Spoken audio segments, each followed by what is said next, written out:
Good afternoon, everyone. President Trump's powerful efforts to secure our homeland are working.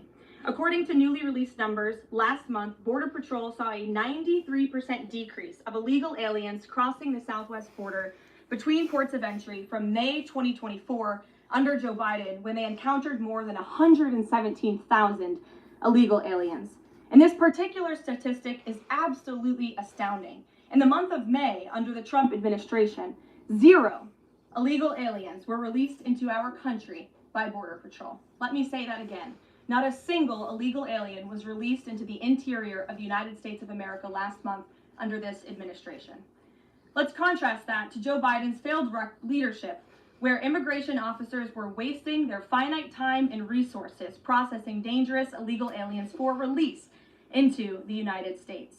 President Trump immediately terminated that reckless Biden-era practice that undermined the rule of law, jeopardized public safety and our national security, and diverted critical resources away from stopping deadly drugs and violent criminals from entering our country. That's the reason why not a single illegal alien was released into the interior of the United States in the month of May. And as a result, we now have a border that is reaching unprecedented levels of operational success.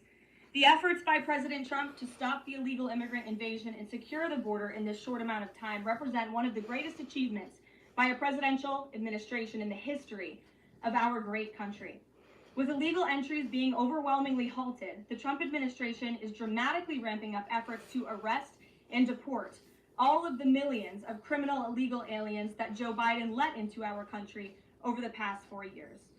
President Trump has directed all of our ICE officers to do everything in their power to carry out the single largest mass deportation operation in history. Illegal criminals who are hiding in America's largest so-called sanctuary cities will be increasingly targeted for removal.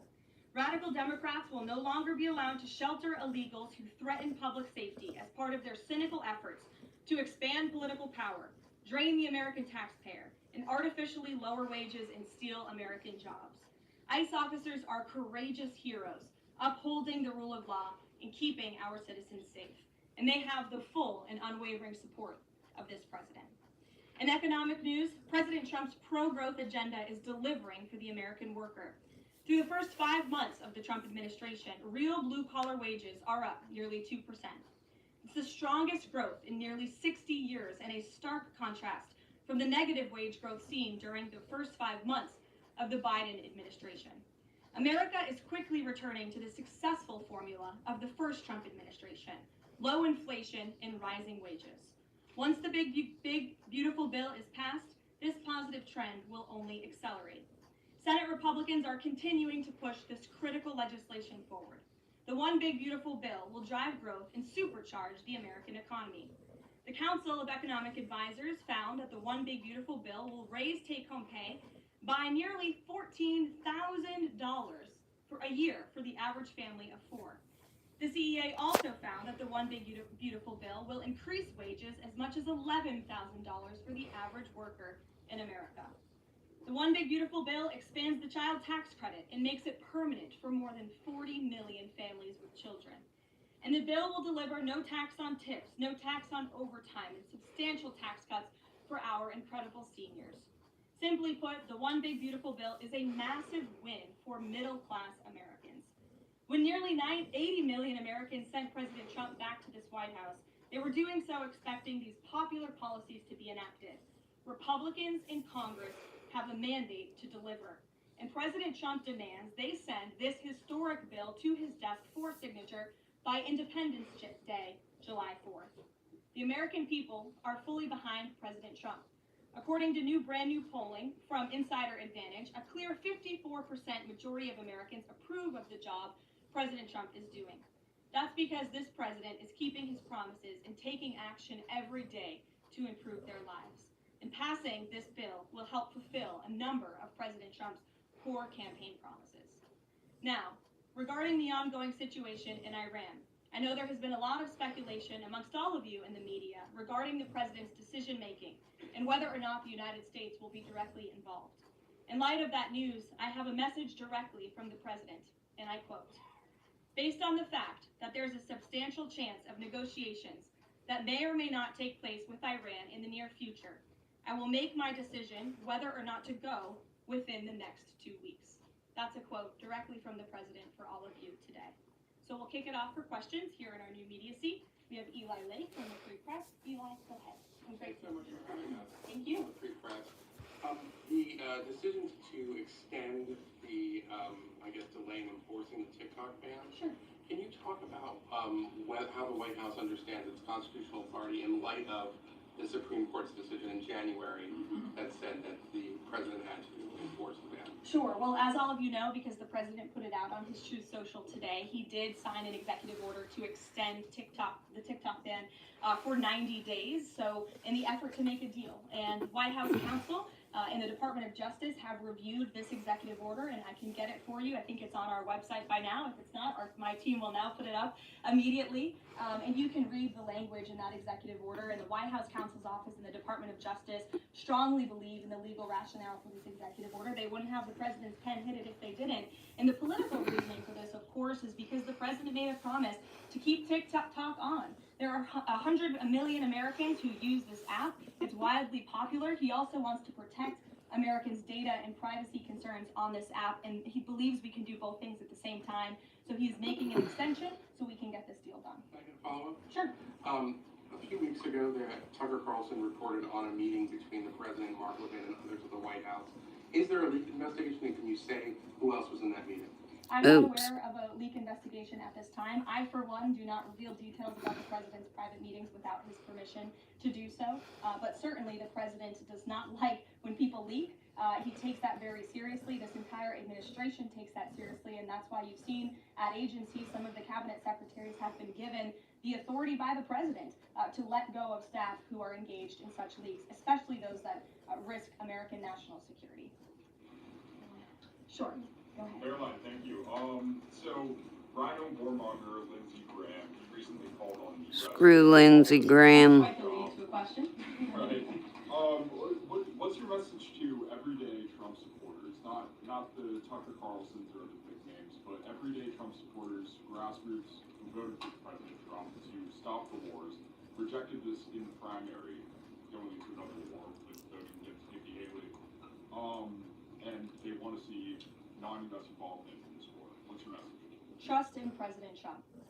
President Trump has incredible instincts, and President Trump kept America and the world safe in his first term as president in implementing a peace through strength foreign policy agenda. And with respect to Iran, nobody should be surprised by the president's position that Iran absolutely cannot obtain a nuclear weapon. He's been unequivocally clear about this for decades, not just as president, not just as a presidential candidate, but also as a private citizen. In fact, I have some quotes for you. In 2011, President Trump said, America's primary goal with Iran must be to destroy its nuclear ambitions. We cannot allow this radical regime to acquire a nuclear weapon that they will either use or hand off to terrorists. In 2015, the president said the problem is that Iran poses an existential threat to Israel, our Middle Eastern allies, and the United States. And of course, the president has repeated that in his first term as president and his second term as president as well. That's why he was adamantly opposed to the disastrous Iranian nuclear agreement that was implemented by President Obama. And it's why he has given great latitude and given a lot of effort to achieving a diplomatic solution. But he's been very clear. Iran went for 60 days when he gave them that 60-day warning without coming to the table. On day 61, Israel took action against Iran, and as I just told you from the president directly, he will make a decision within 2 weeks. A follow-up? Sure. Go ahead, Natalie. Thanks, Caroline. Can you confirm whether Steve Witkoff has been in touch with the Iranian foreign minister, and does Witkoff plan to go to Geneva tomorrow for talks? I am not tracking that on Mr. Witkoff's travel schedule, but I can certainly check in with him to be sure. As for correspondence between the United States and the Iranians, I can confirm that correspondence has continued. As you know, we were engaged with 6 rounds of negotiations with them in both indirect and direct ways. Thanks, Kelly. Just to clarify the president's statement just now, when he says that he'll make a decision in the next 2 weeks, is he saying that if Iran does not come back to the negotiating table within the next 2 weeks, that the president will strike? The president is saying that he will make a decision whether or not to go within the next 2 weeks. It's very clear and direct. And is he seeing any signs of progress? He obviously is holding out hope for negotiations, but is he seeing any inklings of progress that give him that hope that talks are still possible? Well, that's why he said in the statement that I just read for all of you, based on the fact that there's a substantial chance of negotiations that may or may not take place with Iran in the near future, he will make that decision within the next 2 weeks. What makes him think there's still a substantial chance is my question. I'm not going to get into the reasoning and the rationale the president believes that, but that's his position, and he will make a decision within the next 2 weeks. Sure. Thanks, Caroline. President Trump has said previously in regard to Russia, he's used this phrase about 2 weeks several times in terms of like, we expect like a 2-week deadline and then you get another 2-week deadline. How can we be sure that he's going to stick to this one on making a decision on Iran?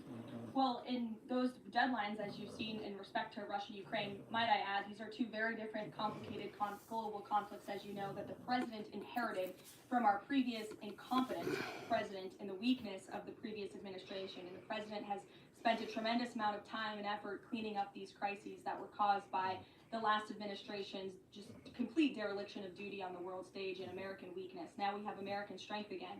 With respect to Russia and Ukraine, because of that American strength and the president's leadership, we have seen these two sides engage in direct negotiations. And the last time the president said 2 weeks, you saw Russia and Ukraine have direct negotiations for the first time in years. And so the president is always interested in a diplomatic solution to the problems and the global conflicts in this world. Again, he is a peacemaker in chief. He is the peace through strength president. And so if there's a chance for diplomacy, the president's always going to grab it. But he's not afraid to use strength as well, I will add. Francesca. Thanks, Caroline. What exactly would a deal with Iran need to entail?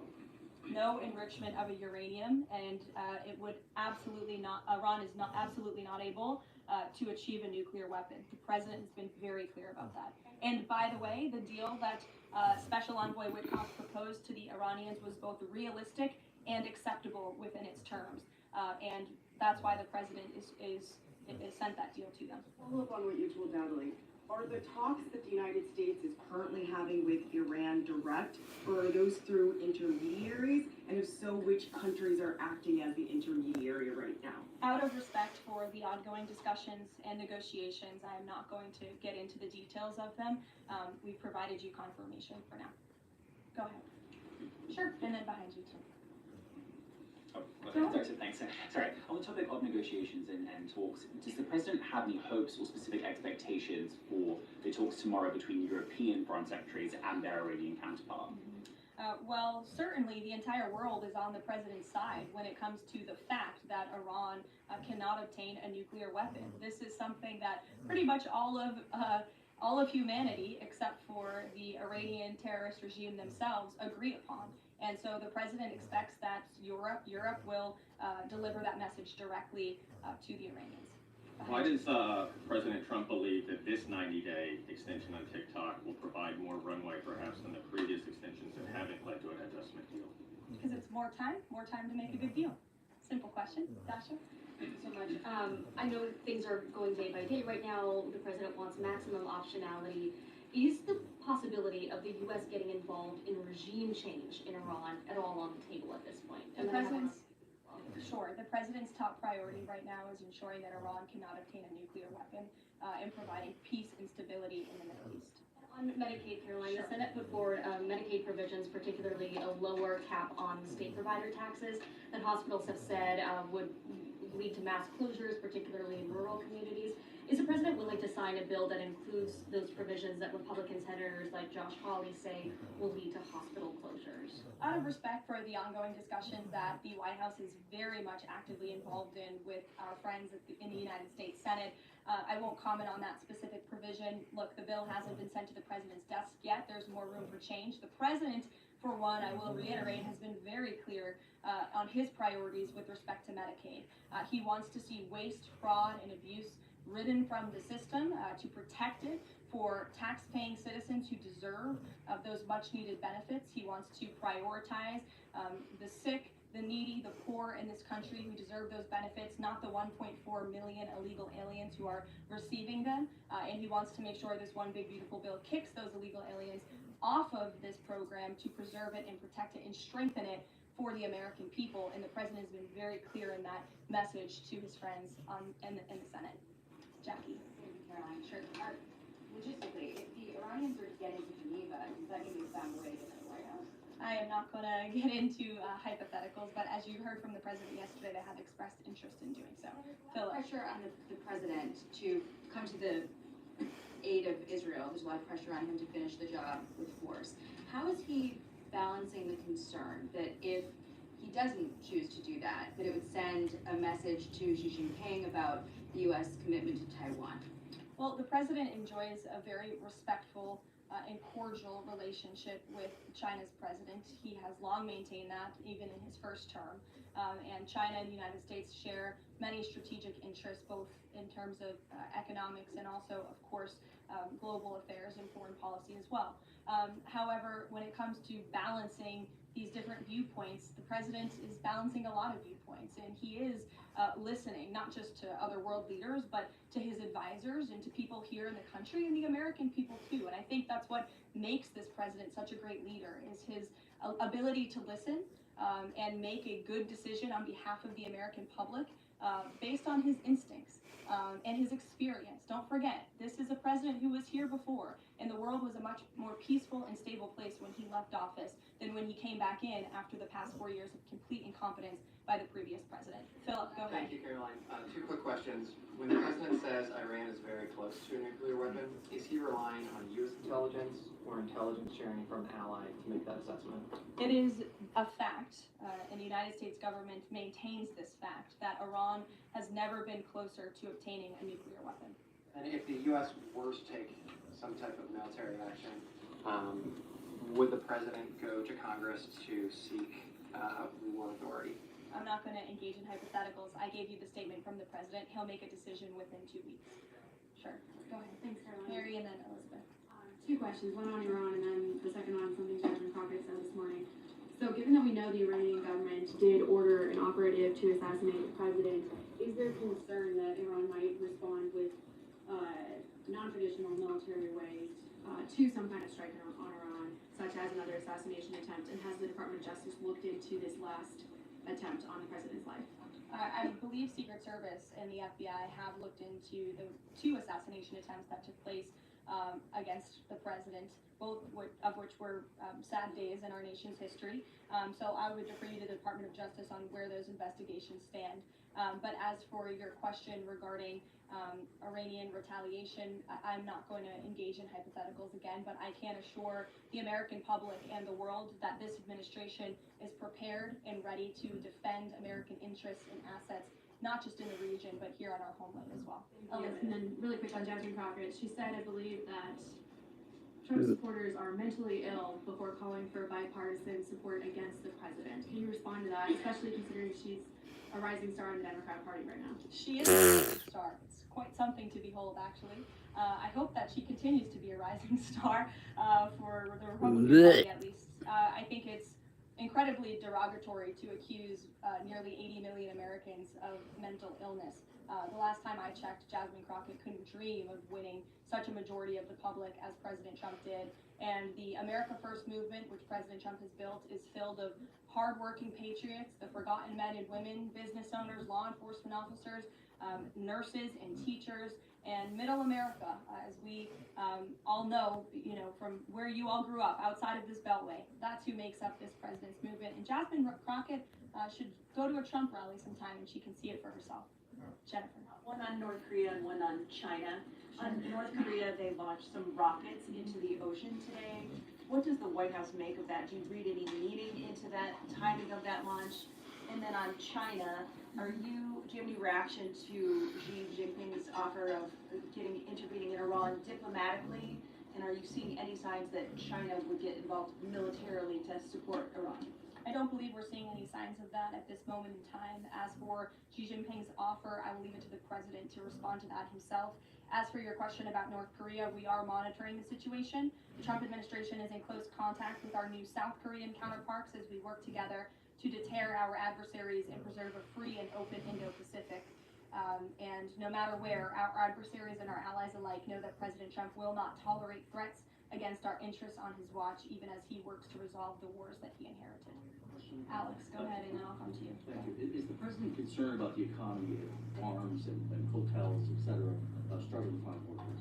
The president's always concerned about the economy. That's on his mind every day. He wakes up, he checks the markets, he checks wage growth. As I pointed out, it's a record high today for middle class and American workers. So the president's always wanting to ensure that we have a strong and robust economy for the American people and worker, and we do.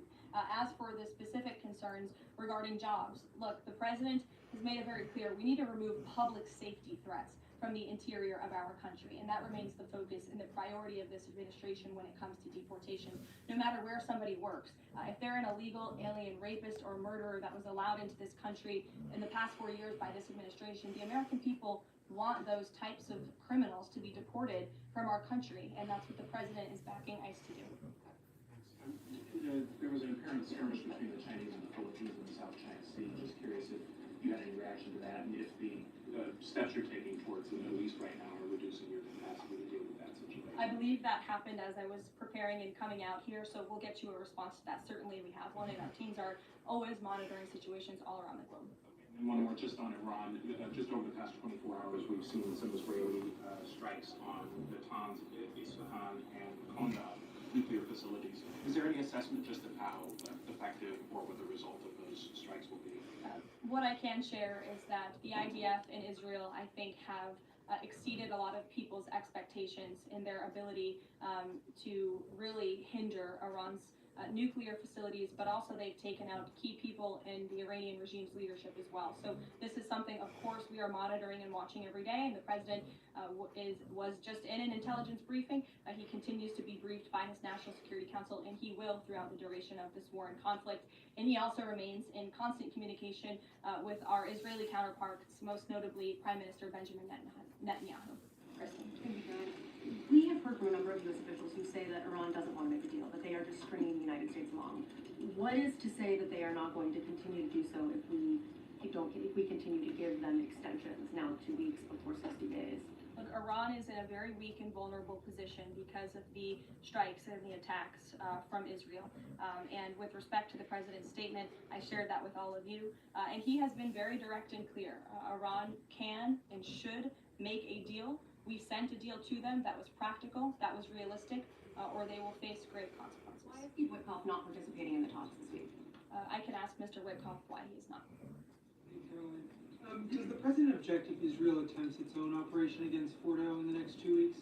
I won't decide that for the president, nor will I share that here. I'll let him speak to that. Just another one. Iran is apparently warning Europeans that if struck by the U.S., it may withdraw from the nuclear proliferation treaty. That would result in throwing out inspectors and taking the program dark. What does the president think of the value of having Iran as a full signatory of that treaty? Well, that's reckless rhetoric, but I understand the Europeans are meeting with the Iranians tomorrow, so we'll see how that meeting goes. One more on Juneteenth. Does the president plan to commemorate the holiday today, or will he comment on it? I'm not tracking his signature on a proclamation today. I know this is a federal holiday. I want to thank all of you for showing up to work. We are certainly here. We're working 24/7 right now. Nikki, go ahead. Actually, that's my question. Will you plan to mark Juneteenth in any way, either today or with an event later on, maybe next week? Sure. I just answered that question for you. Go ahead. Thank you very much, Caroline. The fact that this president is giving some time and space for diplomacy, another 2 weeks, does it mean that the president is trying his best to avoid a direct conflict with Iran? No shit. The president Duh. has made it clear he always wants to pursue diplomacy, but believe me, the president is unafraid to use strength if necessary. And Iran and the entire world should know that the United States military is the strongest and most lethal fighting force in the world. And we have capabilities that no other country on this planet possesses. Owen. Good afternoon. The Supreme Court, as you know, has upheld Tennessee's ban on transgender medical procedures for minors. Good. Hormone therapy, etc. The White House reaction to that, please. It's a huge victory for America's children. And it's Thank obviously God. something this administration believes strongly in, that young minor children should not be allowed to be subjected to chemical castration and mutilation. The president himself has taken very strong orders, or has signed very strong executive orders on this, and we are grateful for Tennessee's efforts to protect our children, and we are grateful the Supreme Court ruled on the side of the law, but also on the side of protecting America's innocent children. Elizabeth, go ahead. Sorry, I skipped you earlier. earlier. Thank you so much. Secretary of State Marco Rubio announced new vetting procedures on student visas. Will this serve as a model for vetting other foreign visas? For all foreign visas, yes. As you know, the president signed an executive order, I think it was one of the first he signed in the first week, to strengthen our vetting requirements and our vetting system here in the United States for all visas. He directed the Secretary of State to do that. There was a pause in some of that vetting, as you all know, recently, especially with respect to students from some certain countries. But the vetting has continued and it's stronger than ever before. As for specifics on how the vetting process has changed, I would defer you to the Department of State. As you know, they're in charge of things like that. Thank you. To what extent is this 2-week delay with Iran the result of interventions by the likes of Tucker Carlson and Marjorie Taylor Greene, or the entreaties of European leaders who want a de-escalation? Look, the president hears all voices across the country and he makes decisions based on his instincts. And he has always said diplomacy is his first option. To attend the NATO summit next week? He is, yes. We will be departing from Washington on Monday morning and hopefully we'll see some of you there. Kayla. Need out of NATO. Watching the oil market, and is that factoring into his decision making in the Middle East? Again, as I said to, I think, Alex's question previously, the president is always watching, and this administration is doing more than any in history to bring oil prices and gas prices here at home down for the American public. They have been plummeting since President Trump's inauguration because of the executive action and the federal action this administration has taken on the home front. But yes, of course, he's paying attention and monitoring that. But as for whether it's weighing into his decision, there's a number of factors that, of course, are. And as I said, he will make that decision in the next 2 weeks. Can't reiterate that enough. Ouija. Caroline, thank you. With regard to a potential deal, Iran has said it will not negotiate under duress. Does the president believe there should be a ceasefire in these next 2 weeks as the U.S. tries to broker a deal? That's not what he said in the statement he dictated to me, so I won't get ahead of the president or add anything additional to the statement that he gave me the liberty to share with all of you. And just to follow up on how close Iran is to a nuclear weapon, can you clarify when the president said a few weeks away, did he mean obtaining enough enriched uranium to start building a weapon, or did he mean Iran is a few weeks away from completing the production of a weapon? I'm glad you asked that, Ouija. It's an important question, and it's one, frankly, the media has been getting wrong. Let's be very clear. Iran has all that it needs to achieve a nuclear weapon. All they need is a decision from the supreme leader to do that, and it would take a couple of weeks to complete the production of that weapon, which would, of course, pose an existential threat, not just to Israel, but to the United States and to the entire world. And that is something that the entire world, including countries like Russia, is in agreement with, that Iran should not and cannot obtain a nuclear weapon. And that's why the president believes that, and he's believed that, again, not just his political career, but frankly, his entire life. Michael. Just to be clear. Correct. They have the components. Okay, Correct. thank you. Michael. Caroline, as we look forward to the NATO summit next week, Spain right now is threatening not to oblige the president's request for all NATO countries to spend at least 5% of their GDP.